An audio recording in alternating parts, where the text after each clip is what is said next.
بسم الله عظيم القدرة والشان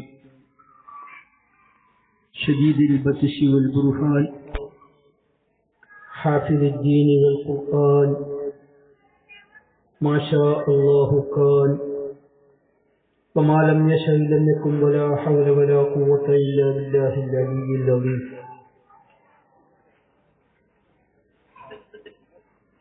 والصلاة والسلام عليك يا سيدنا يا رسول الله خذ بأيدينا قلت حيلتنا أدركنا.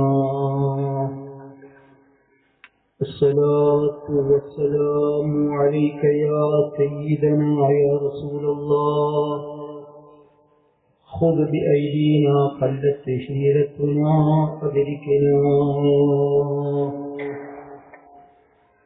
الصلاة والسلام عليك يا سيدنا يا رسول الله خذ بأيدينا قلت حيلتنا أدركنا.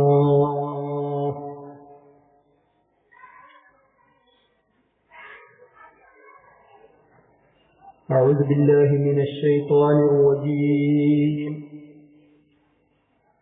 بسم الله الرحمن الرحيم. فبما رحمة من الله لنت لهم ولو كنت فظا غليظ القلب لانفضوا من حولك فاعف عنهم واستغفر لهم وشاورهم في الأمر وإذا عزمت فتوكل على الله إن الله يحب المتوكلين.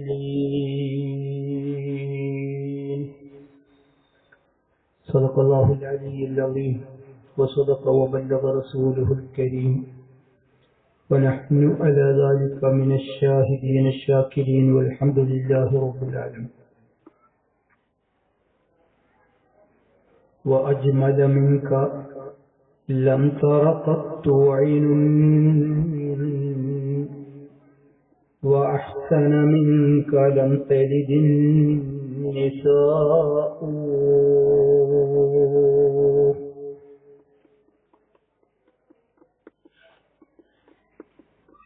ഏറ്റവും ആദരവുള്ള പണ്ഡിതന്മാർ, വിശിഷ്യ അബൂ ഹനീഫൽ ഫൈലി, സമസ്ത കേരള ജമിയത്തുൽ ഉലമ മെമ്പറും ജമിയത്തുൽ മുഅല്ലിമീൻ ജനറൽ സെക്രട്ടറിയുമായ ഉസ്താദുകൾ, നാട്ടിൻ്റെ ചുക്കാൻ പിടിക്കുന്ന മൊയ്തീനാജി അവറുകൾ, മറ്റ് ഉസ്താദന്മാർ, നാട്ടിലെ കാരണവന്മാർ, മുസ്ലിം ജമാഅത്തിന്റെയും എസ്വൈഎസിന്റെയും എസ്എസ്എഫിന്റെയും പ്രവർത്തകർ, സഹോദര സഹോദരികൾ, അല്ലാഹു സുബ്ഹാനഹു വ തആല നമ്മെ ഒരുമിച്ച് കൂടിയത് നമ്മളിൽ നിന്ന് കബൂൽ ചെയ്യുമാറാവട്ടെ. അല്ലാഹു തആല പൊരുത്തപ്പെട്ട സദസ്സാക്കി തരുമാറാവട്ടെ. നമ്മളിൽ നിന്ന് മരണപ്പെട്ടു പോയ നമ്മളെ മാതാപിതാക്കൾ, ഉസ്താദന്മാർ, ബന്ധപ്പെട്ടവർ, പ്രത്യേകിച്ച് നമ്മുടെ ഉസ്താദിന്റെ ഭാര്യ ഇപ്പോൾ അടുത്ത് മരണപ്പെട്ടു പോയി. അവരുടെ എല്ലാവരുടെയും ഖബർ അല്ലാഹു സുബ്ഹാനഹു വ തആല സ്വർഗ്ഗത്തോപ്പാക്കി അനുഗ്രഹിക്കുമാറാവട്ടെ. അവരുടെ ഖബറുകളൊക്കെ അല്ലാഹു തആല വിശാലമാക്കി കൊടുക്കുമാറാവട്ടെ. ഹബീബായ റസൂലുള്ളാഹി സ്വല്ലല്ലാഹു അലൈഹി വസല്ലമ തങ്ങളുടെ ജന്മദിനത്തോടനുബന്ധിച്ച് സംഘടിപ്പിക്കപ്പെട്ട മഹല്ല് സംഗമത്തിലാണ് നമ്മളുള്ളത്. സ്വാഗതത്തിൽ സൂചിപ്പിച്ചതുപോലെ വലിയൊരു മുഖ്യ പ്രഭാഷണമൊന്നും നടത്താൻ ഞാൻ ഉദ്ദേശിക്കുന്നില്ല. ഇപ്പോൾ അല്പം പ്രയാസവുമുണ്ട്.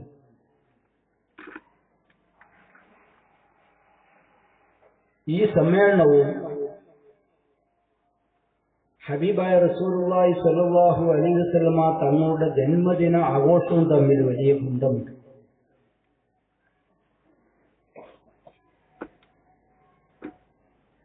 മഹല്ലത്ത് എന്ന് പറയുമ്പോൾ നാടുകളുടെ അസ്ഥിയാണ്. കുറെ മഹല്ലുകൾ കൂടുമ്പോഴാണ്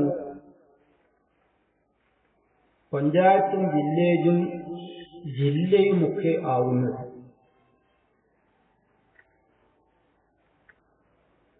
പഴയ പാരമ്പര്യം ഉസ്താദവറുകൾ കുറെ ഇവിടെ നമ്മെ ധരിപ്പിച്ചു. പഴയ കാലത്തെ സ്വഭാവം എന്തായിരുന്നു, അതുകൊണ്ടുള്ള ഗുണമെന്തായിരുന്നു, ഇപ്പോൾ നമ്മൾ എവിടെ എത്തി നിൽക്കുന്നു, അതിന്റെ കാരണം എന്താണ്, അടിസ്ഥാനപരമായി നമ്മൾ മനസ്സിലാക്കേണ്ട ഒരു യാഥാർത്ഥ്യമാണ്.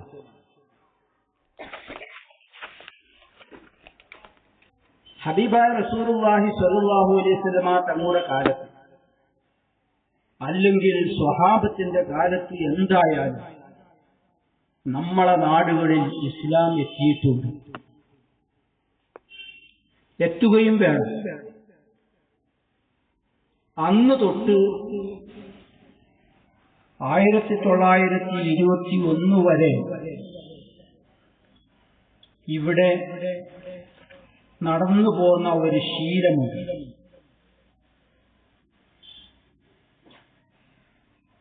ആ ശീലമാണ് നമ്മളിൽ ഉണ്ടാകേണ്ടത്.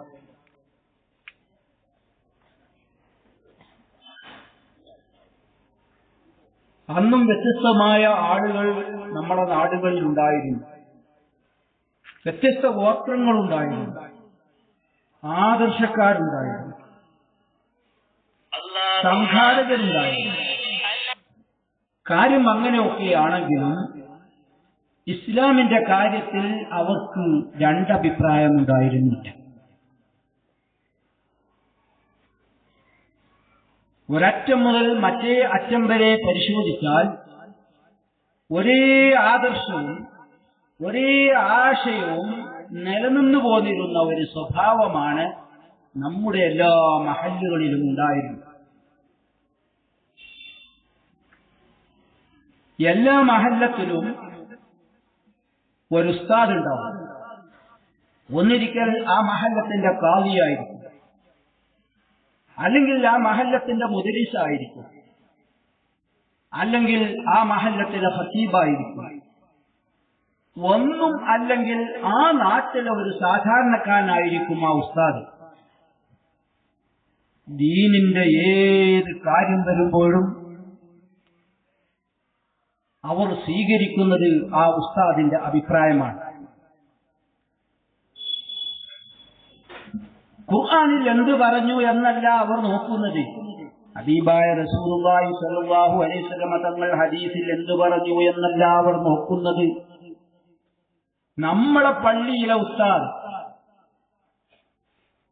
ആ ഉസ്താദ് എന്താണോ പറയുന്നത്, ആ ഉസ്താദ് എന്താണോ പ്രവർത്തിക്കുന്നത്, ആ ഉസ്താദ് നമ്മൾക്ക് എങ്ങനെയാണോ കാണിച്ചു തന്നത്, ആ ഉസ്താദ് നമ്മളോട് എന്താണോ കൽപ്പിച്ചത്, അതിന്റെ അപ്പുറം ആരുമെന്ന് പറഞ്ഞിട്ടും കാര്യമില്ല. എല്ലാവരും അത് സ്വീകരിക്കുകയാണ്. ഒരു നേതൃത്വം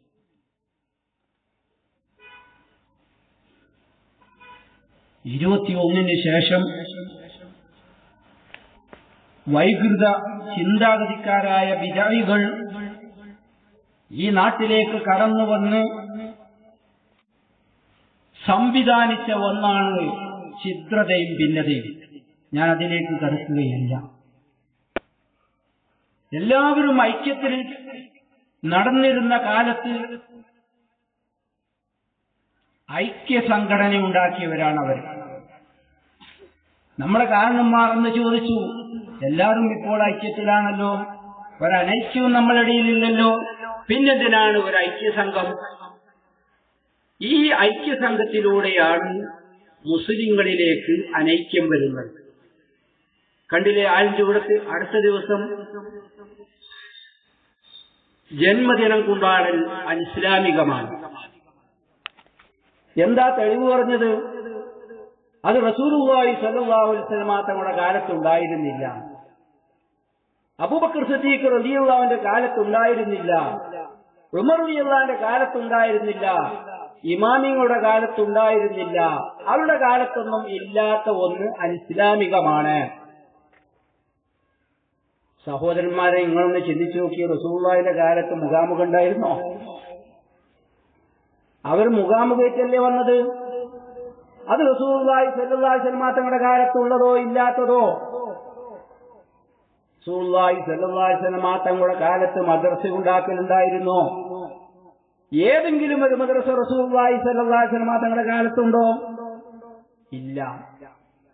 ഏതെങ്കിലും ഒരു കോളേജ് ഹബീബായ റസൂലുള്ളാഹി സ്വല്ലല്ലാഹു അലൈഹി വസല്ലം തങ്ങൾ ഉണ്ടാക്കിയിട്ടുണ്ടോ? ഇല്ല. എന്നാൽ അതും അനിസ്ലാമികമാകണ്ടേ?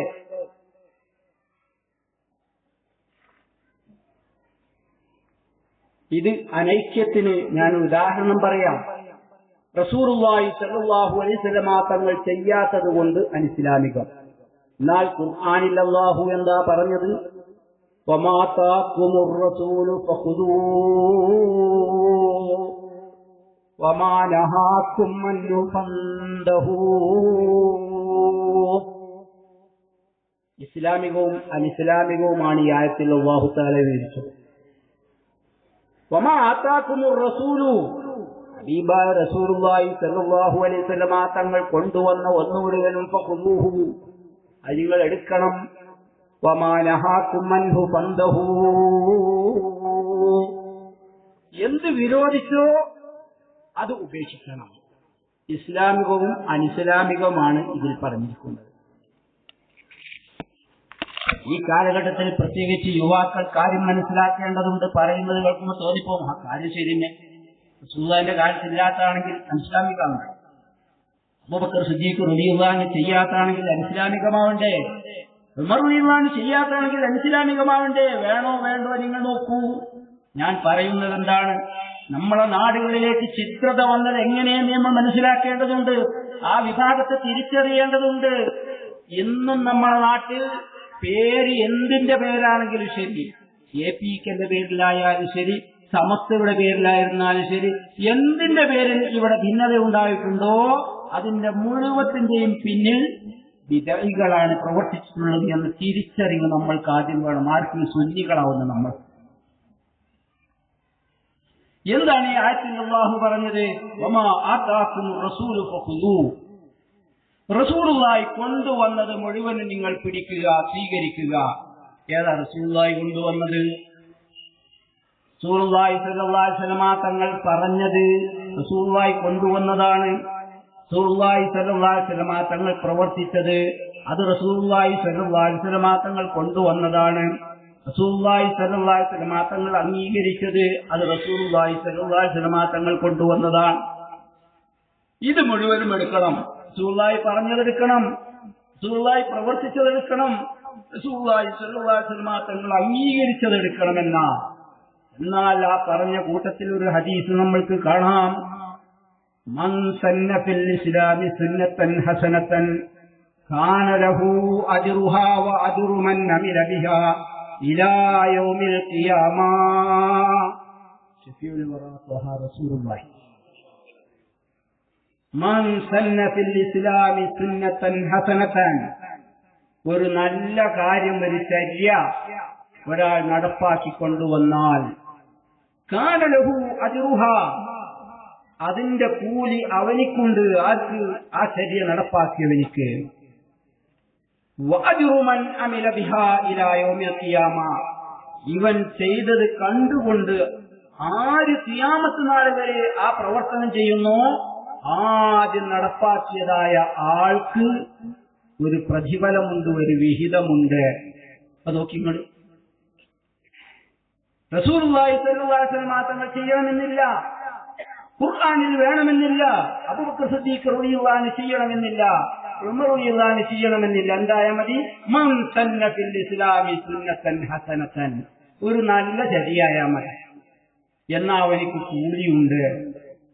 അവന് അതിന്റെ കൂലിയുണ്ട് എന്നല്ല, അവൻ ചെയ്യുന്നത് കണ്ട് ആര് ചെയ്യുന്നു ആ കാര്യം, ആദ്യം ചെയ്ത ആൾക്ക് ഒരു വിഹിതം, ആദ്യം ചെയ്ത ആൾക്ക് അവൻ ചെയ്തത് കണ്ട് ആരൊക്കെ ചെയ്യുന്നോ അതിന്റെയൊക്കെ ഒരു വിഹിതം ആദ്യം ചെയ്ത ആൾക്കുണ്ടാകും.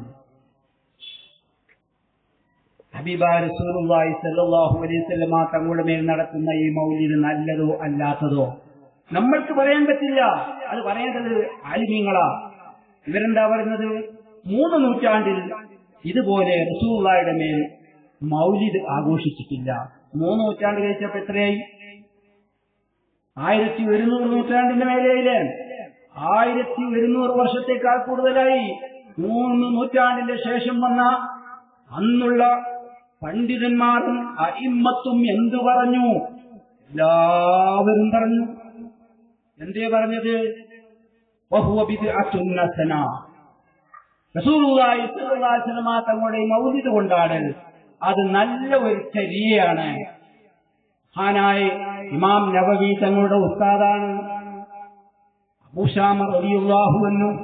മഹാനവറുകൾ അക്കാലത്ത് നടക്കുന്ന ബിദ്അത്തുകളെ എതിർക്കാൻ വേണ്ടി ഉണ്ടാക്കിയ കിതാബാണ് അൽ ബാഇസ്. ആ കിതാബിൽ അവർ പറയുന്നു, ഒരുപാട് ബിദ്അത്തുകളും ചെയ്യാൻ പാടില്ലാത്തതും ഇക്കാലത്ത് നടക്കുന്നുണ്ടെങ്കിലും ഹബീബായ റസൂലുള്ളാഹി സ്വല്ലല്ലാഹു അലൈഹി വസല്ലം തങ്ങളുടെ മേൽ നടത്തിവരുന്ന ഈ മൗലിദ് ഏറ്റവും ഉത്തമമായ ഒരു കാര്യമാണ്. അത് ചെയ്യുന്നവനിക്ക് വലിയ പുണ്യമാണ്. എല്ലാ ഇമാമിങ്ങളും പറഞ്ഞു അത് പുണ്യമാണ്, പുണ്യമാണ്. എന്നിട്ടോ എല്ലാവരും ചെയ്തു വന്നു.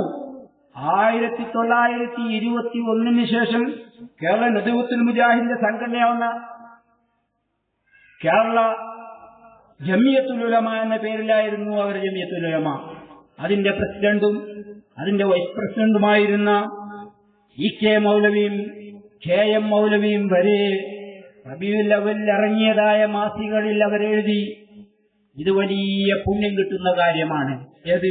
ഹബീബായ റസൂലുള്ളാഹി സ്വല്ലല്ലാഹു അലൈഹി വസല്ലം തങ്ങളുടെ മൗലിദ് നടത്തൽ വലിയ പുണ്യം കിട്ടുന്ന കാര്യമാണ്. അവരും സമ്മതിച്ചു. അതിന്റെ പിൽക്കാലത്ത് വന്നവരും ഇപ്പൊ ഒരു 19 വർഷമായപ്പോൾ പറയുന്നു അത് ഇസ്ലാമികമാണ്. എന്നിപ്പോ ജിബ്രീൽ അലൈഹിസ്സലാം പിന്നിറങ്ങിയത് ഇത് ഇസ്ലാമികാക്കാൻ? ഇത് ബിദ്അത്തുകള് മുസ്ലിങ്ങളിൽ ഛിദ്രതയുണ്ടാക്കാൻ വേണ്ടി കൊണ്ടുവന്ന വാദമാണ്. ഇങ്ങനെ തത്വമേയില്ല. റസൂലുള്ളാഹി സ്വല്ലല്ലാഹു അലൈഹി വസല്ലം തങ്ങൾ ചെയ്യാത്തത് അത് ഇസ്ലാമികമാണെന്നൊരു തത്വം ഇസ്ലാമിലില്ല. നോക്കൂ, ഞാൻ പലപ്പോഴും പറയാറുണ്ട്, മുസ്ഹഫ് ഖുർആൻ ക്രോഡീകരിച്ചതെന്ന ഹബീബായ റസൂലുള്ളാഹി സ്വല്ലല്ലാഹു അലൈഹി വസല്ലം തങ്ങളുടെ കാലം കഴിഞ്ഞു. അബൂബക്കർ സിദ്ദീഖ് റളിയല്ലാഹു അൻഹു ഭരണാധികാരിയായി. സിദ്ദീഖ് റളിയല്ലാഹു അൻഹു ഭരണകാലത്ത് കുറെ ഖുർആൻ മനഃപ്പാടമുള്ള ഹാഫിളീങ്ങൾ മരണപ്പെട്ടപ്പോൾ രണ്ടാമത്തെ ഖലീഫയായ ഉമർ റളിയല്ലാഹു അൻഹു വന്നുകൊണ്ട് അബൂബക്കർ സിദ്ദീഖ് റളിയല്ലാഹു അൻഹുവിനോട് പറഞ്ഞു, റസൂലുള്ളാഹി സ്വല്ലല്ലാഹു അലൈഹി വസല്ലം തങ്ങളുടെ കാലത്ത് ഖുർആൻ ക്രോഡീകരിച്ചിട്ടില്ല, നമ്മൾക്ക് ഖുർആൻ ക്രോഡീകരിക്കാതെ പോകാൻ പറ്റില്ല. ഇനിയും ഖുർആൻ ക്രോഡീകരിക്കാതിരുന്നാൽ അടുത്ത തലമുറക്ക് അത് നഷ്ടപ്പെട്ടു പോകാൻ കാരണമാകും.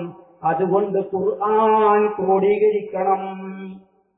സിദ്ദീഖിനവരോട് വന്ന് പറയാം, മുഅ്മിനീങ്ങൾ മനസ്സിലാക്കണം, റസൂലുള്ളാഹിന്റെ കാലത്തില്ലാത്തത് അത് അനിസ്ലാമികമാണോ അല്ലേനാ? ഇത് പറഞ്ഞപ്പോൾ സിദ്ദീഖ് റളിയല്ലാഹു അൻഹു ചോദിച്ച ചോദ്യം എന്താണ്? കൈഫ നഫ്അലു ശൈഅൻ ലം യഫ്അൽഹു റസൂലുള്ളാഹി സ്വല്ലല്ലാഹു അലൈഹി വസല്ലം. ഹബീബായ റസൂലുള്ളാഹി സ്വല്ലല്ലാഹു അലൈഹി വസല്ലം തങ്ങൾ ചെയ്യാത്തൊരു കാര്യം എങ്ങനെയാണ് നമ്മൾ ചെയ്യുക എന്ന് ചോദിച്ചാൽ ചെയ്യണ്ട എന്നല്ല, അതിന്റെ വശം പറയണം. റസൂലുള്ളാഹിന്റെ കാലത്ത് ചെയ്യാത്തതാണ് വ്യക്തമായി ഖുർആൻ ക്രോഡീകരിക്കൽ. ആ റസൂലുള്ളാഹി സ്വല്ലല്ലാഹു അലൈഹി വസല്ലം തങ്ങളുടെ കാലത്ത് ചെയ്യാത്ത കാര്യം ചെയ്യുന്നതിന്റെ വശം, അതിന്റെ തെളിവ് പറയണം. ഉമർ റളിയല്ലാഹു അൻഹു പറഞ്ഞു, വല്ലാഹി ഇന്നഹു ലഖൈറുൻ. അതിന്റെ തെളിവ് തന്നെ ആ ചെയ്യുന്ന കാര്യം ഒരു ഖൈറാണ്. ഖൈറായത് ചെയ്യണമെന്ന് ഖുർആനിൽ അല്ലാഹു പറഞ്ഞിട്ടുണ്ട്. വഫ്അലുൽ ഖൈറ ലഅല്ലകും തുഫ്ലിഹൂൻ. വല്ലാഹി ഇന്നഹു ലഖൈറുൻ, അത് ഖൈറാണ്. ഖുർആൻ ക്രോഡീകരിക്കുക എന്ന കാര്യം ഒരു ഖൈറാണ്. വഫ്അലുൽ ഖൈറ ലഅല്ലകും തുഫ്ലിഹൂൻ. ഖുർആനിൽ അല്ലാഹു പറഞ്ഞു ഖൈറായതൊക്കെ നിങ്ങൾ ചെയ്തോളി, നിങ്ങൾ വിജയികളാകാൻ വേണ്ടിയിട്ട്. എന്തേ സിദ്ദീഖിനവർ പറഞ്ഞു പറ്റൂല, ഇസ്ലാമികാണ് പറഞ്ഞത്? അല്ല. എന്നാ ക്രോഡീകരിക്കുക. എന്തിനെങ്ങനെ ചോദിച്ചത്? കൈഫ നഫ്അലു, അത് ജനങ്ങൾക്ക് ബോധ്യപ്പെടുത്താൻ. എന്ത് ബോധ്യപ്പെടുത്താൻ? റസൂലുള്ളാഹി സ്വല്ലല്ലാഹു അലൈഹി വസല്ലം തങ്ങളുടെ കാലത്തില്ലാത്തതാണെങ്കിലും അത് ഖൈറാണെങ്കിൽ അത് അല്ലാഹു കൽപ്പിച്ച വഫഅലുൽ ഖൈറ എന്നതിൽ പെട്ടിട്ടുണ്ട്. അത് സിദ്ദീഖ് റളിയല്ലാഹു അൻഹു അംഗീകരിച്ചു, ഉമർ റളിയല്ലാഹു അൻഹു അംഗീകരിച്ചു, ലോകത്ത് അന്നുള്ള എല്ലാ സ്വഹാബത്തും അത് അംഗീകരിച്ചു, ഖുർആൻ ക്രോഡീകരിച്ചു. എന്തിവര് പറയാത്ത? റസൂലുള്ളാഹി കാലത്തില്ലാത്തതുകൊണ്ട് ഇസ്ലാമിക ഹദീസ് ക്രോഡീകരിച്ചില്ലേ?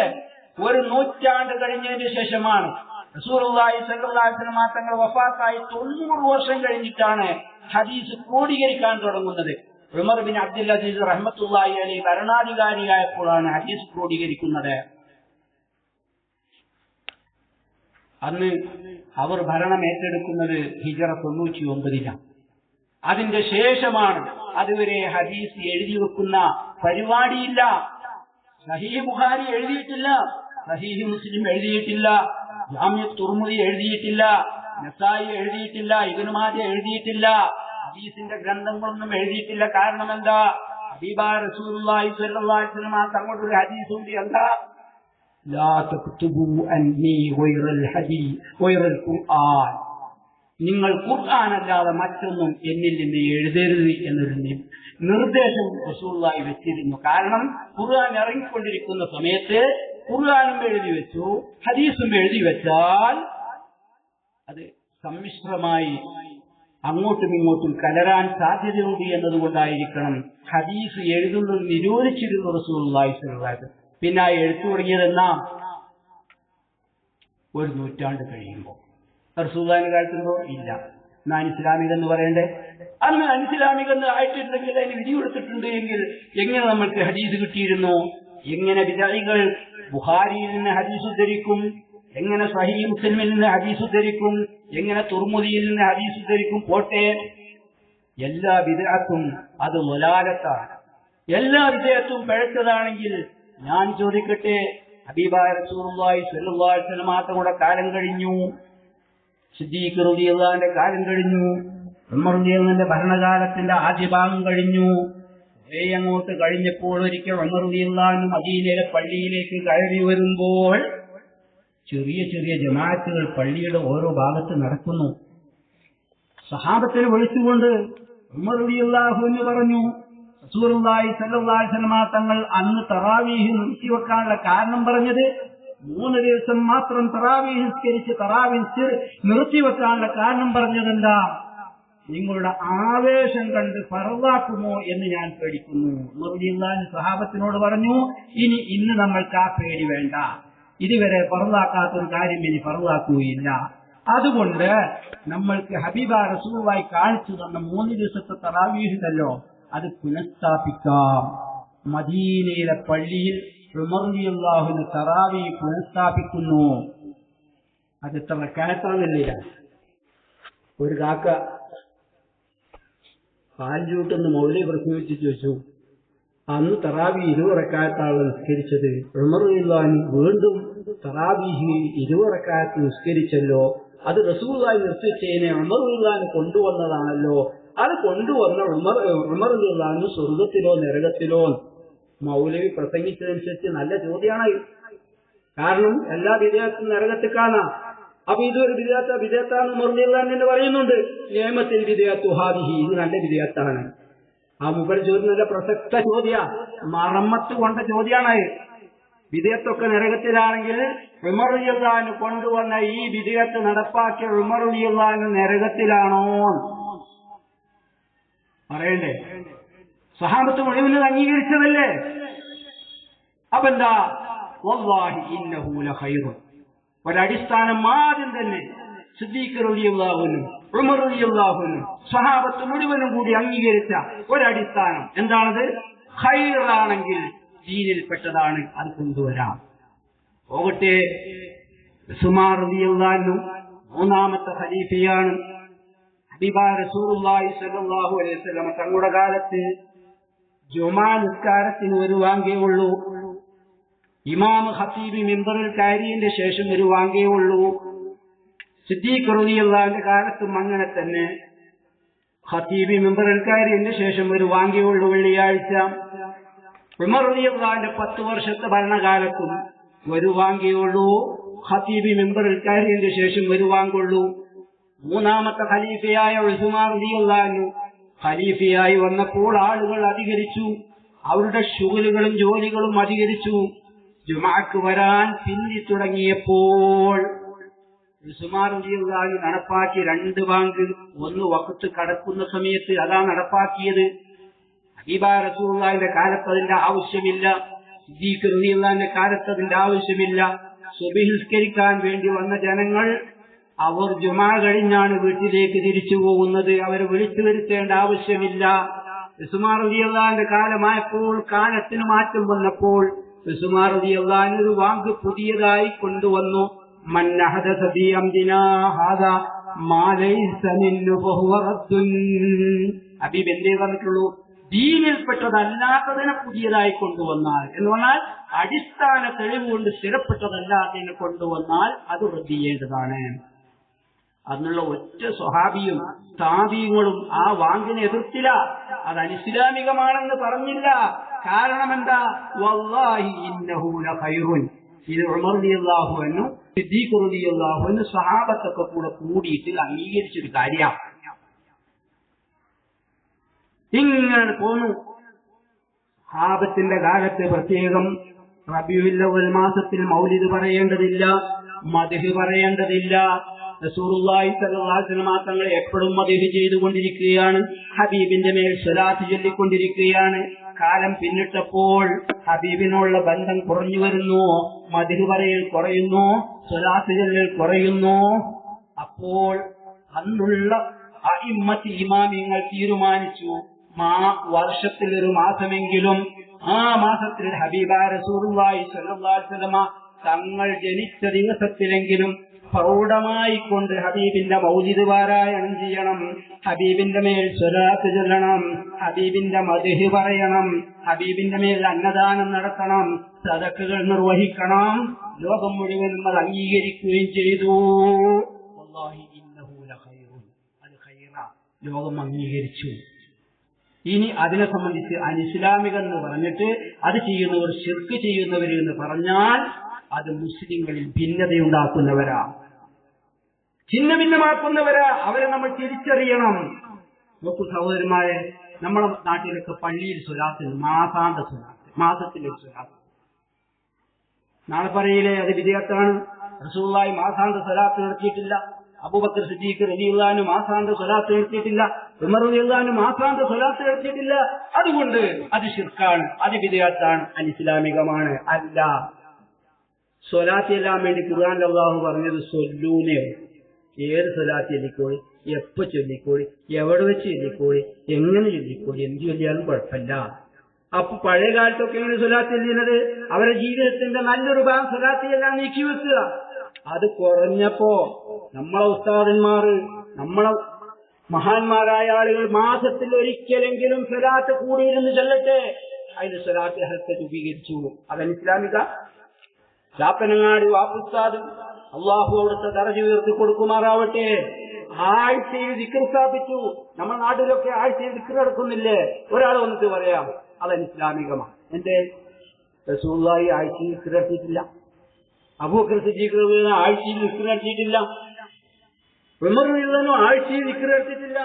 ഇല്ല, പിന്നെങ്ങനെയാണ്? അവർക്ക് എന്നും ദിക്റാണ്. അത് എല്ലാം ആളെ കിട്ടണില്ല, ചൊല്ലുന്നില്ല. ആഴ്ചയിൽ ഒരു ദിവസമെങ്കിലും ഒരുമിച്ച് കൂടിയിട്ട് ദിക്ർ ചെയ്യട്ടെ. ഇസ്ലാമികമായത് മഹാന്മാരെ കഴിഞ്ഞുപോയതിനെ പറ്റി അങ്ങനെ പറഞ്ഞത് ധാരാളം ദിക്ർ ചെല്ലുന്നവരായിരുന്നു. മാത്രമല്ല ഉസ്കുറുല്ലാഹ ദിക്റൻ കസീറ, അധികരിച്ച ദിക്റുകൾ അല്ലാഹുവിൽ ചൊല്ലുക എന്ന് പറഞ്ഞു. അധികം ചെല്ലുന്ന ആഴ്ചയിൽ ഒരു ദിവസങ്ങൾക്ക് തുറന്ന് ചെല്ലട്ടെ എഴുതിയിട്ട് മഹാന്മാരുണ്ടാക്കിയതാ. അള്ളാഹുവിലേക്ക് അടുക്കാൻ വേണ്ടി, മുഅ്മിനീങ്ങളെ അള്ളാഹുവിലേക്ക് അടുപ്പിക്കാൻ വേണ്ടി ഉണ്ടാക്കിയതാ. അത് റസൂലുള്ളാഹിന്റെ കാലത്തില്ല, അതുകൊണ്ട് ഇസ്ലാമികമാണ്. അത് ഹബീബായ റസൂലുള്ളാഹി സ്വല്ലല്ലാഹു അലൈഹി വസല്ലം തങ്ങൾ കൽപ്പിച്ചിട്ടില്ല. അനിസ്ലാമികമാണെന്ന് പറഞ്ഞാൽ അനിസ്ലാമിക ഉണ്ടാവും, ഇസ്ലാമികൊന്നും ഉണ്ടാവില്ല. അതാ ഞാൻ പറഞ്ഞത്. ഹബീബായ റസൂലുള്ളാഹി സ്വല്ലല്ലാഹു അലൈഹി വസല്ലം തങ്ങൾ ഇവിടെ മദ്രസ ഉണ്ടാക്കിയിട്ടില്ല, ഹബീബായ റസൂലുള്ളാഹി സ്വല്ലല്ലാഹു അലൈഹി വസല്ലം തങ്ങൾ ജാമിയകൾ ഉണ്ടാക്കിയിട്ടില്ല, ഹബീബായ റസൂലുള്ളാഹി സ്വല്ലല്ലാഹു അലൈഹി വസല്ലം തങ്ങളുടെ കോളേജുകൾ ഉണ്ടാക്കിയിട്ടില്ല. പിന്നെ റസൂലുള്ളാഹി സ്വല്ലല്ലാഹു അലൈഹി വസല്ലം തങ്ങൾ പള്ളിയിൽ വെച്ച് ഇൽമു പഠിപ്പിച്ചിരുന്നു. അത് പരിപോഷിപ്പിച്ചതാ. അത് ദിക്റെല്ലാം വേണ്ടി ഖുർആനിൽ പറഞ്ഞിരിക്കണേ, അത് പരിപോഷിപ്പിച്ചതാ ദിക്റ് കേൾക്കുക. സ്വലാത്ത് എല്ലാം ഖുർആനിൽ പറഞ്ഞിരിക്കണേ, അത് പരിപോഷിപ്പിച്ചതാ മാസാന്ത സ്വലാത്ത്. കണ്ടോ മനസ്സിലാങ്ങൾക്ക്? ഇങ്ങനെയാണ് ഞാൻ പറഞ്ഞു വരുന്നത്. നമ്മളെ നാടുകളിൽ അനൈക്യമുണ്ടാക്കിയത് വിദഅകളാണ്. ഇവിടെ തീവ്രവാദം കൊണ്ടുവന്നത് വിദഅകളാണ്. ലോകം തിരിച്ചറിഞ്ഞു. ഉസ്താദ് പറഞ്ഞതുപോലെ ഇപ്പോൾ ഇന്ത്യക്ക് 20 തീയതി യോജിക്കുകയാണല്ലോ, കൊലക്കീമാന്ത വെച്ചിട്ട്. എന്റെ ഇപ്പൊ യോജിക്കേണ്ടി വന്നത്?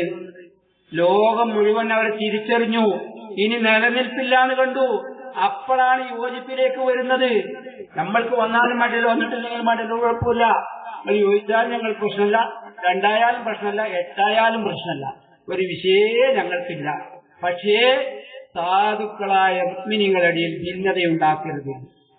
എനിക്ക് നിങ്ങളോട് പറയാനുള്ളത്, ഈ യാഥാർത്ഥ്യം നമ്മൾ തിരിച്ചറിയണം.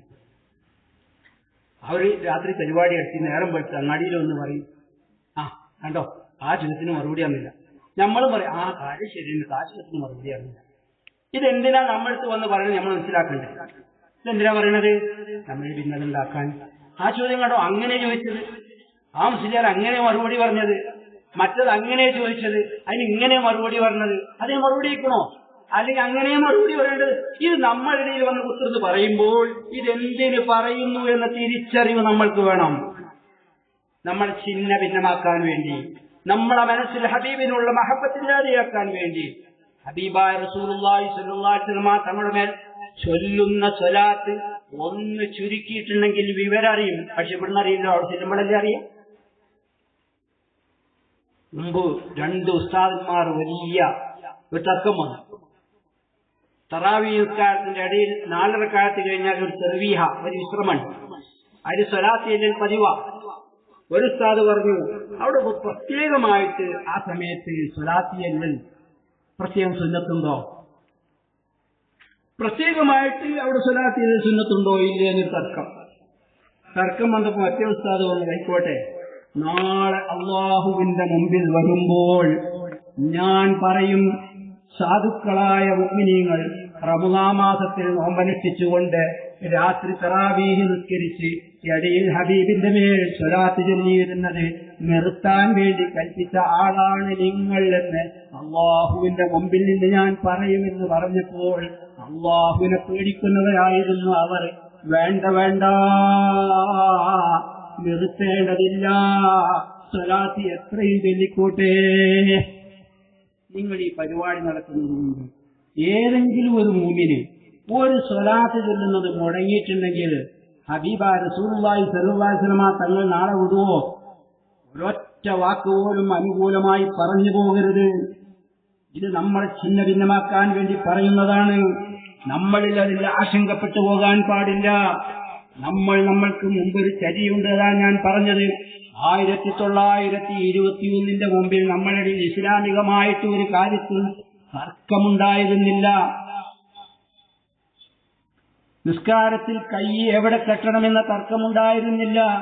ഖുനൂത്ത് പാരായണം ചെയ്യണോ വേണ്ടേ എന്ന തർക്കമുണ്ടായിരുന്നില്ല. വെള്ളിയാഴ്ച ജുമാ ദിവസത്തിൽ നിർവഹിക്കുന്ന ഖുതുബയുടെ വിഷയത്തിൽ തർക്കമുണ്ടായിരുന്നില്ല. 1350 വരെ, എത്രയായി? 1400 ചില്ലാനും 1350 വർഷം വരെ ഖുതുബയുടെ ഭാഷയിൽ തർക്കമുണ്ടായിട്ടില്ല. അന്ന് ഇസ്ലാം ലോകത്തിന്റെ എല്ലാ ഭാഗത്തും പടർന്നിട്ടില്ലേ? അറബികൾക്കും അനറബികൾക്കും ഇസ്ലാം എത്തിയിട്ടില്ലേ? നമ്മളെ കേരളത്തിൽ ഇസ്ലാം എത്തിയിട്ടില്ലേ? ഇന്ത്യയുടെ എല്ലാ ഭാഗത്തും ഇസ്ലാം എത്തിയിട്ടില്ലേ? 1300 വർഷം വരെ.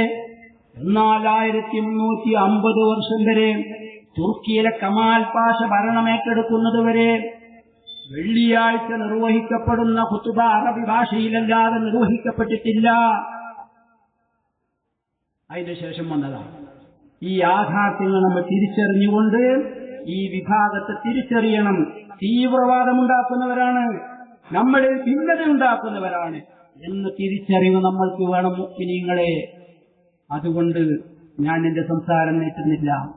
നമ്മൾ മഹല്ലത്തിൽ യോജിച്ചാൽ ഒരു മഹല്ലത്തിലേക്ക് ഒരൊറ്റ ശത്രുവിനും കടന്നു വരാൻ കഴിയില്ല.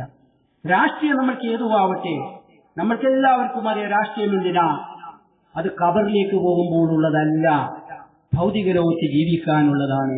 സംഘടന ഏതാവട്ടെ, ഭൗതികമായ സംഘടനകളൊന്നും നമ്മൾക്ക് ആഖിറത്തിൽ ഉപകരിക്കുന്നതല്ല.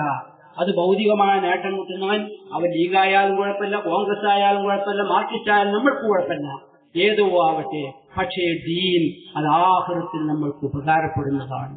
അതുകൊണ്ടാണ് നമ്മൾ വിജയിക്കുന്നത്.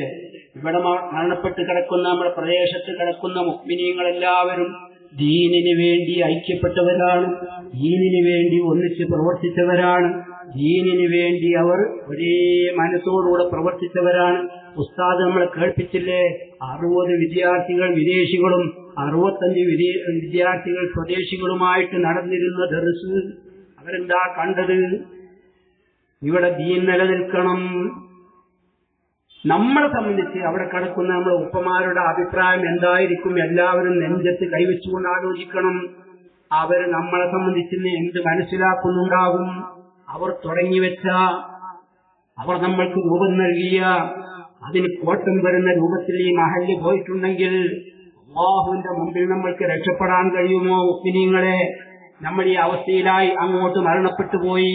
നാളെ നമ്മളെ മക്കൾ പറയില്ലേ, നമ്മളെ ഉപ്പമാര് വരുത്തി തീർത്തതാണ്, ഞങ്ങളെ വലിയുപ്പമാരൊന്നും കുഴപ്പമില്ലായിരുന്നു, അവരിവിടെ ദർസ് സ്ഥാപിച്ചവരാണ്, അവർ പള്ളി പരിപാലിച്ചവരാണ്, അവർ ദീർഘകാര്യങ്ങൾ ഒന്നിച്ച് സഹകരിച്ച് പ്രവർത്തിച്ചവരാണ്, ഞങ്ങളെ ഉപ്പമാരാണ് ഇതെല്ലാം ചെയ്തത് എന്ന് ഖബറിൽ നമ്മൾ കിടക്കുമ്പോൾ നമ്മൾക്ക് സുഖമുണ്ടാകുമോ? ഇല്ല.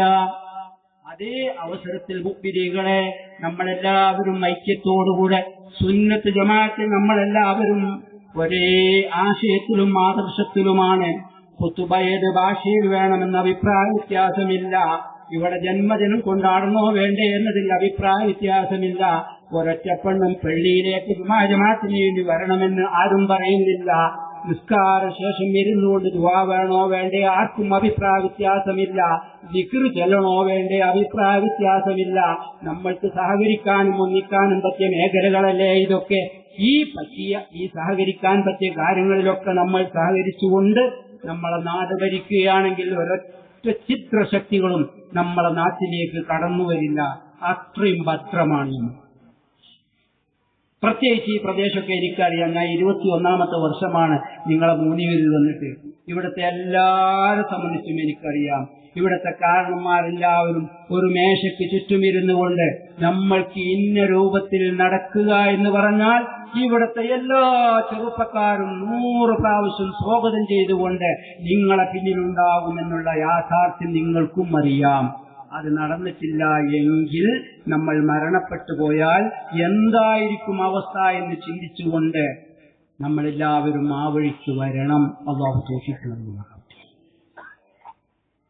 എന്തൊരു ഭംഗിയുണ്ടാവും ഇവിടെ, എന്തെല്ലാം തോന്നിവാസങ്ങൾ ഇവിടെ മഹല്ലത്തിൽ നടക്കുന്നുണ്ട്. നമ്മൾ ചെറുപ്പക്കാർ, ഒരു ഖതീബും കാരണവന്മാരും സുശക്തമായിരിക്കുന്ന ഒരു കമ്മിറ്റിയും ഇവിടെ ഉണ്ടെങ്കിൽ അത് തീരുമാനിച്ചു, ഇന്ന ദിവസം പോക്കരവിടെ കല്യാണമാണ്, അനിസ്ലാമികമായിട്ട് അവിടെ ഒന്നും നടക്കാൻ പറ്റില്ല. കാരണന്മാരും ഖതീബും കൂടിയിട്ട് തീരുമാനിച്ചാൽ നടക്കൂല. ഇന്നെന്താ നടക്കുന്നത്? ഇന്ന് നമ്മൾ വീടുകളിൽ നടക്കുന്ന കല്യാണത്തിന്റെ അവസ്ഥ എന്താ അതിന് കാരണം? സുശക്തമായ ഒരു കമ്മിറ്റിയും ഭരണവും ഇവിടെ ഇല്ലാത്ത ഒരു ഭരണം. ആ ഭരണം വളരെ സുശക്തമായി കൂടി മഹല്ല് ഭരിച്ചാൽ, മഹല്ല് ഭരിക്കുക എന്ന് പറഞ്ഞാൽ ഓട് പൊട്ടിയത് മാറ്റതല്ല, ഖതീബിന്റെയും മുഖ്യന്റെയും ശമ്പളം കൊടുക്കൽ മാത്രമല്ല, ആ നാട്ടിൽ നടക്കുന്ന അനാചാരങ്ങൾക്കെതിരിൽ എന്ത് ചെയ്യാൻ കഴിയുമോ അത് ചെയ്തിട്ടില്ല എങ്കിൽ നാളെ ഹബീബ് നമ്മളെ തൃപ്തിപ്പെടില്ല. അതാ ഞാൻ പറഞ്ഞത്, നമ്മളെ മഹല്ല് സമ്മേളനവും ഈ ഹബീബായ റസൂലുള്ളാഹി സ്വല്ലല്ലാഹു അലൈഹി വസല്ലം തങ്ങളുടെ ജന്മദിനവും തമ്മിൽ വലിയ യോജിപ്പുണ്ട്. ഇത് ഹബീബിന്റെ മഹബത്തിന് വേണ്ടി സംഘടിപ്പിക്കപ്പെട്ടതാണ്. ഈ മഹബത്ത് നമ്മൾക്ക് വേണോ? നമ്മളെ കൊണ്ട് കഴിയുന്നത് നമ്മൾ ചെയ്യണം, അതിൽ നമ്മൾ സഹകരിക്കണം, അതിൽ ഒന്നായിക്കൊണ്ട് നിങ്ങൾ നിൽക്കണം. എനിക്കറിയാം നിങ്ങളെല്ലാവരും അങ്ങനെ ചിന്തിച്ചു പോയാൽ നല്ല റാഹത്തോടുകൂടെ ഇവിടെ ഭരിക്കാനും കൊണ്ടുപോകാൻ നമ്മൾക്ക് കഴിയും. അല്ലാഹു ഈ മാസത്തിന്റെ ബറക്കത്ത് കൊണ്ട്, ഹബീബായ റസൂലുള്ളാഹി സ്വല്ലല്ലാഹു അലൈഹി വസല്ലം തങ്ങളുടെ ബറക്കത്ത് കൊണ്ട് അല്ലാഹു തആല നമ്മൾക്ക് തൗഫീഖ് നൽകുമാറാവട്ടെ. എന്ത് വേണം?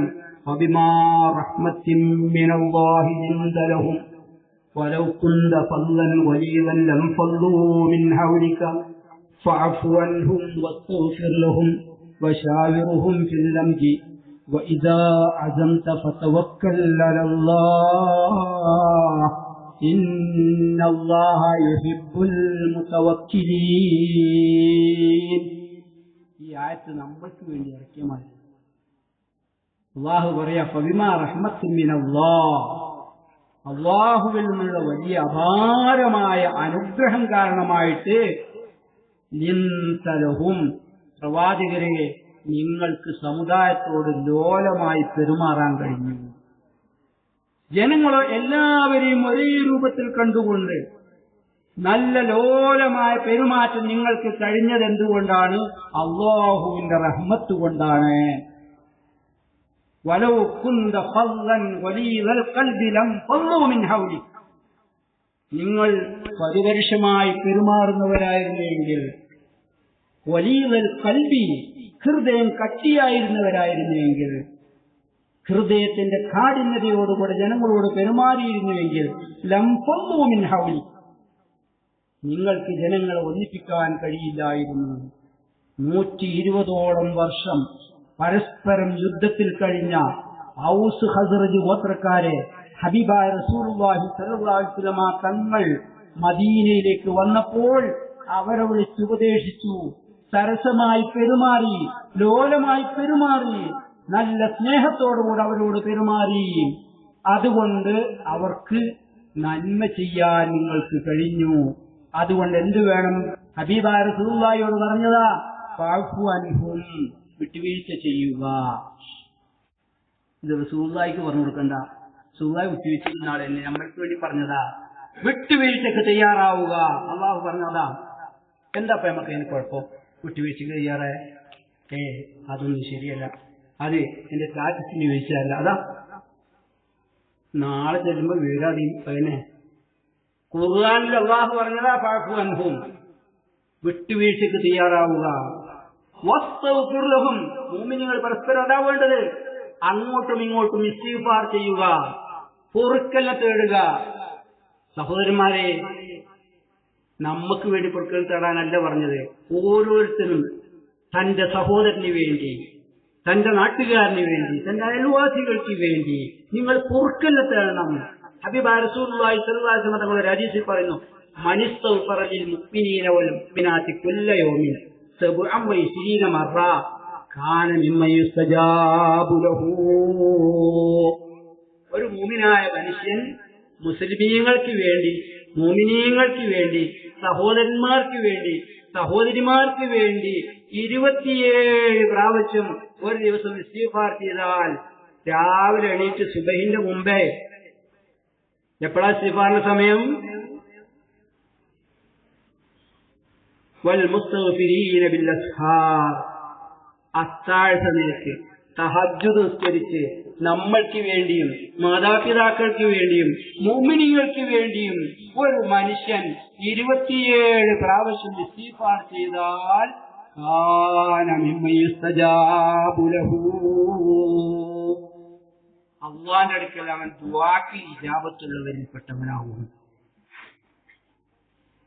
സ്വന്തം ശരീരത്തെ പോലെ മറ്റുള്ളവരെ കാണും അല്ല.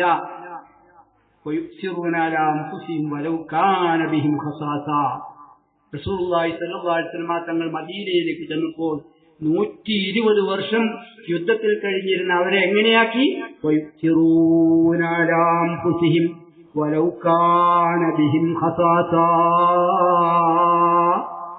അവർക്ക് ആവശ്യമുണ്ടെങ്കിലും അത്യാവശ്യമുണ്ടെങ്കിലും അതിനേക്കാൾ അവർ തന്റെ സഹോദരന്മാരെ തെരഞ്ഞെടുക്കുന്നു. ഒരാടിന്റെ തല ഒരു സ്വഹാബിക്ക് ലഭിച്ചപ്പോൾ ആ സ്വഹാബി, മദീനക്കാരനായ സ്വഹാബി മനസ്സിലാക്കുന്നു, ഈ ആടിന്റെ തല കൊണ്ട് ഏറ്റവും ബന്ധപ്പെട്ടവൻ ഞാനല്ല, എന്റെ അയൽവാസിയാണ്. തന്റെ അയൽവാസിയിലേക്ക് കൊടുക്കുന്നു. അവൻ മനസ്സിലാക്കുന്നു, എന്നെക്കാൾ എനിക്ക് ആവശ്യമായവൻ കുട്ടികളും അതുപോലെ തന്നെ പ്രയാസപ്പെട്ട് കഴിയുന്ന എന്റെ അടുത്ത വീട്ടുകാരനാണ്. അടുത്ത വീട്ടിലേക്ക് കൊടുക്കുന്നു, അവൻ അടുത്ത വീട്ടിലേക്ക് കൊടുക്കുന്നു. അങ്ങനെ 7 പുര ചുറ്റിക്കൊണ്ട് ആദ്യം കൊടുത്ത വ്യക്തിയുടെ വീട്ടിലേക്ക് തന്നെ തിരിച്ചു വരുന്നു.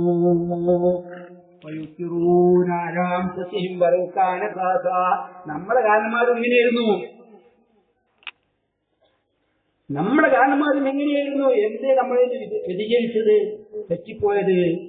അതിലേക്ക് തന്നെ നമ്മൾ മടങ്ങണം.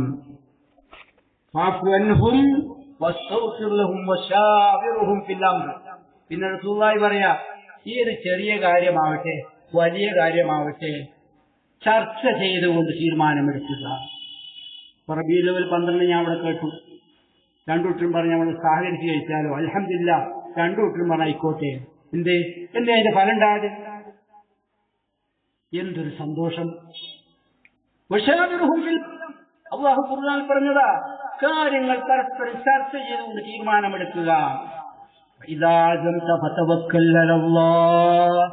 ഒരു കാര്യം തീരുമാനിച്ചു കഴിഞ്ഞാൽ നിങ്ങൾ പറയണം, തവക്കൽതു അലല്ലാഹ്, അള്ളാഹുവിന്റെ മേൽ ഞാൻ ഫലമേൽപ്പിച്ചു. അള്ളാഹുവിന്റെ മേൽ നിങ്ങൾ ഫലമേൽപ്പിക്കുക. ഇന്നല്ലാഹ യുഹിബ്ബുൽ മുതവക്കിലീൻ. അള്ളാഹുവിൽ ഫലമേൽപ്പിക്കുന്ന മുഅ്മിനീങ്ങളോട് അല്ലാഹു തആലക്ക് വല്ലാത്ത ഇഷ്ടം. നമ്മളിൽപ്പെട്ടവരാവണം. അള്ളാഹു നമ്മൾക്ക് തൗഫീഖ് നൽകണം. നിങ്ങൾക്ക് തോന്നുന്നുണ്ടോ കയ്യിലാണ്? ഓരോരുത്തരും ഉദ്ദേശിക്കാൻ കഴിയും. എന്ത് വിട്ടുവീഴ്ച ചെയ്തു എന്റെ മഹല്ല് ഐക്യമുള്ള മഹല്ലാവണം, ഞങ്ങളുടെ പള്ളി സഹകരിച്ചു പോകണം, ഞങ്ങളുടെ കമ്മിറ്റി സഹകരിച്ചു പോകണം, ഈ ചിന്താഗതി ഉണ്ടോ? റസൂലുള്ളാഹി സ്വല്ലല്ലാഹു അലൈഹി വസല്ലം തങ്ങൾ നമ്മളെ സ്വീകരിക്കും.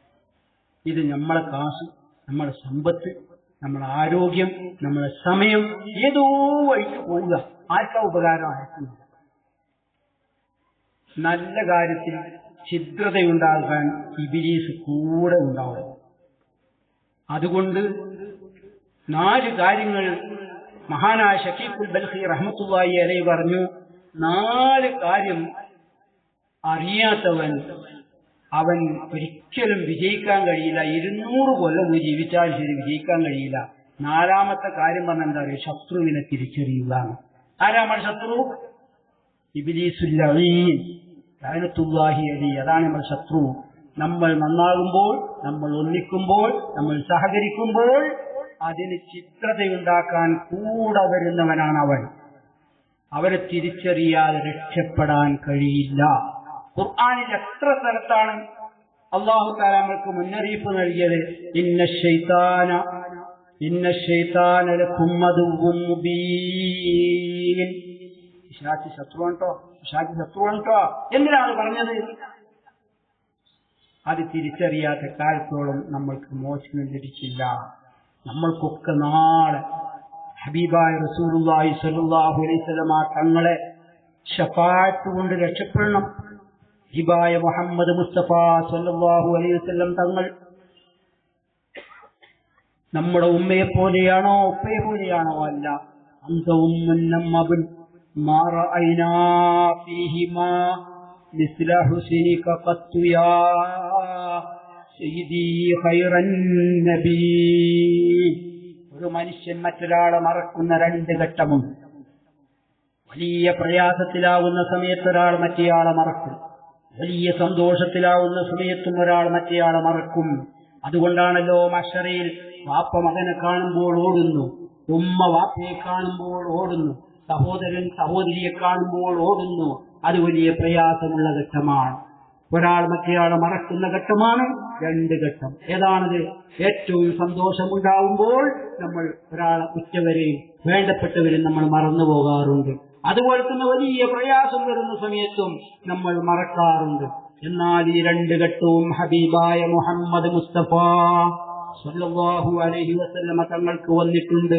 വലിയ സന്തോഷത്തിന്റെ ഘട്ടം വന്നിട്ടുണ്ട്. അപ്പോൾ ഹബീബ് നമ്മളെ മറന്നിട്ടില്ല. ഏറ്റവും പ്രയാസമായ ഒരു ഘട്ടം നമ്മൾക്ക് വരാനുണ്ട്. ആ സമയത്തും നമ്മൾ മറക്കുന്നില്ല. മുഅ്മിനീങ്ങളെ, നിങ്ങൾ ചിന്തിക്കേണ്ടതുണ്ട്. ഉമ്മമാരെ, നിങ്ങളാണ് ഹബീബിനോട് ഏറ്റവും വലിയ സ്നേഹമുണ്ടാവേണ്ടവർ. നിങ്ങൾക്ക് എത്ര ആനുകൂല്യങ്ങളാണ് ഹബീബ് മേടിച്ചു തന്നിട്ടുള്ളത്. നിങ്ങൾ ഓർക്കണം.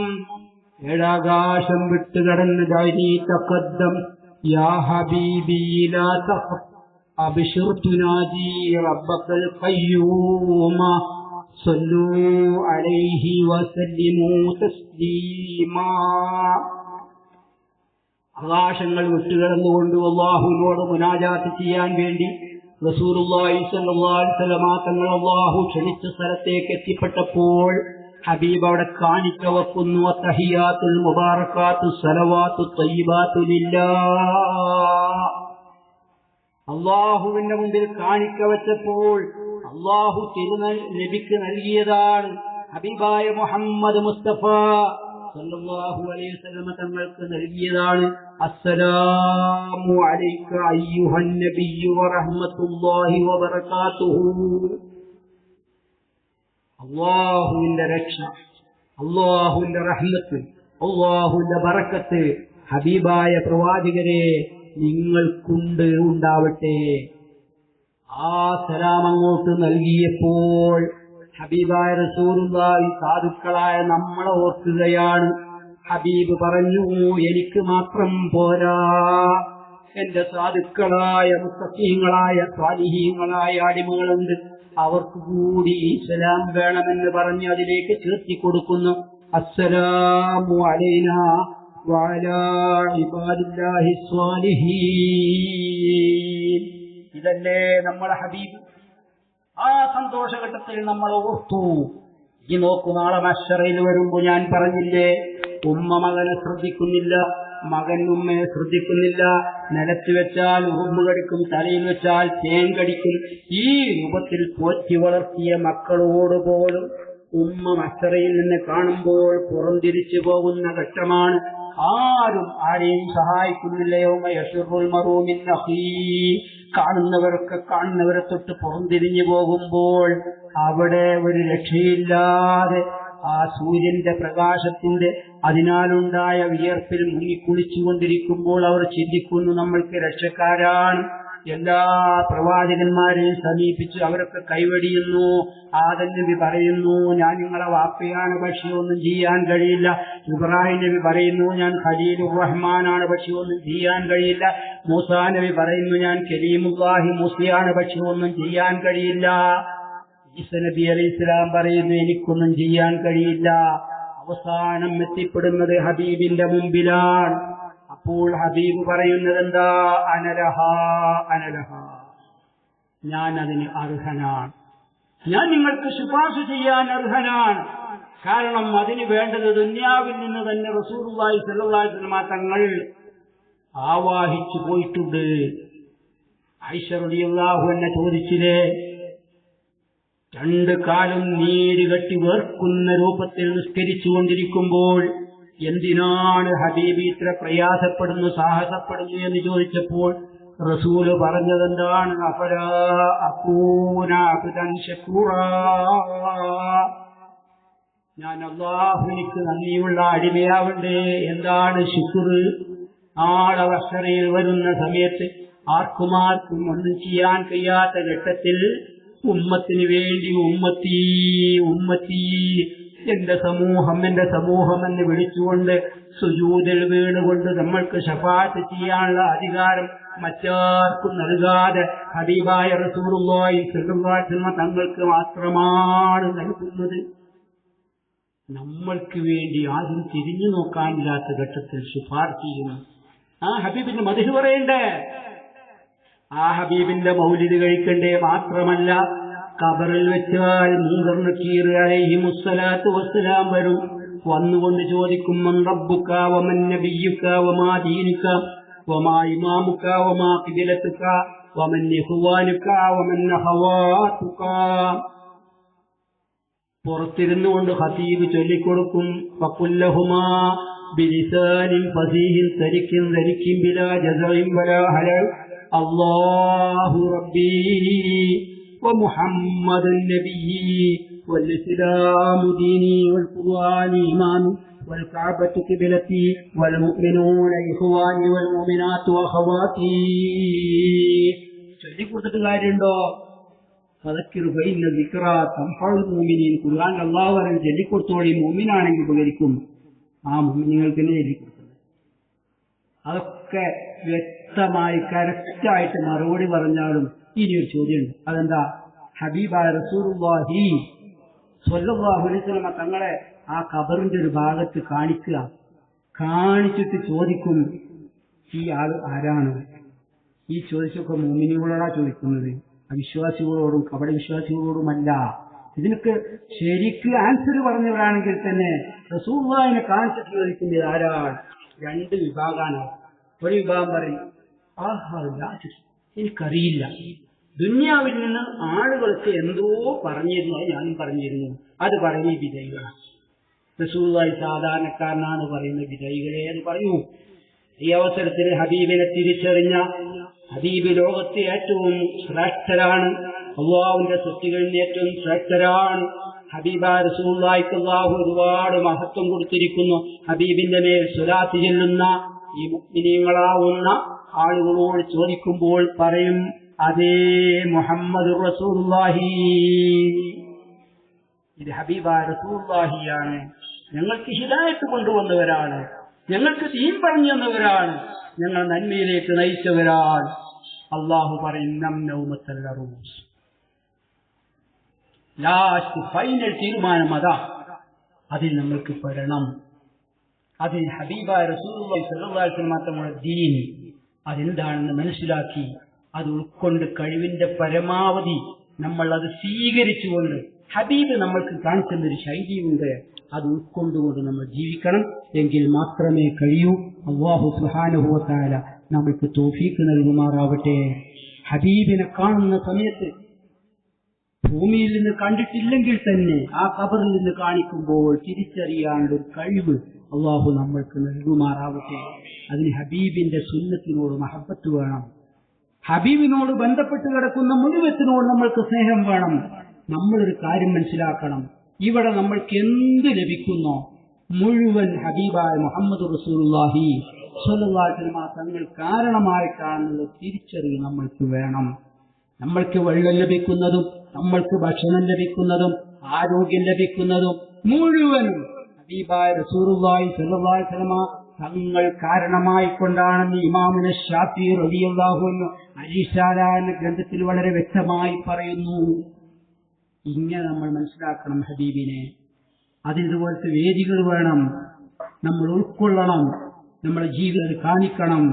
ഹബീബിനോട് ഏറ്റവും കൂടുതൽ മഹബത്തുള്ളവരുടെ കൂട്ടത്തിൽ അള്ളാഹു നമ്മെ ഉൾപ്പെടുത്തി അനുഗ്രഹിക്കുമാറാവട്ടെ. നമ്മളെ നാട് ഹബീബിന്റെ മഹബത്തിൽ സന്തോഷിക്കുന്നത്, ആ ഹബീബിനുള്ള മഹബത്ത് വർദ്ധിപ്പിക്കുന്നവരുടെ കൂട്ടത്തിൽ നമ്മെ എല്ലാവരെയും അള്ളാഹു ഉൾപ്പെടുത്തിക്കൊണ്ട് ഹബീബിന്റെ സുന്നത്തിന് വേണ്ടി ഐക്യത്തോടുകൂടെ യോജിപ്പോടുകൂടെ ഒരേ നൂലിൽ കോർത്ത മാലമണികളെ പോലെ പ്രവർത്തിക്കാൻ അള്ളാഹു നമ്മൾക്ക് തൗഫീഖ് നൽകട്ടെ. ഇതിന്റെ ബർക്കത്ത് കൊണ്ട് അള്ളാഹു നമ്മൾ കബൂൽ ചെയ്യുമാറാവട്ടെ.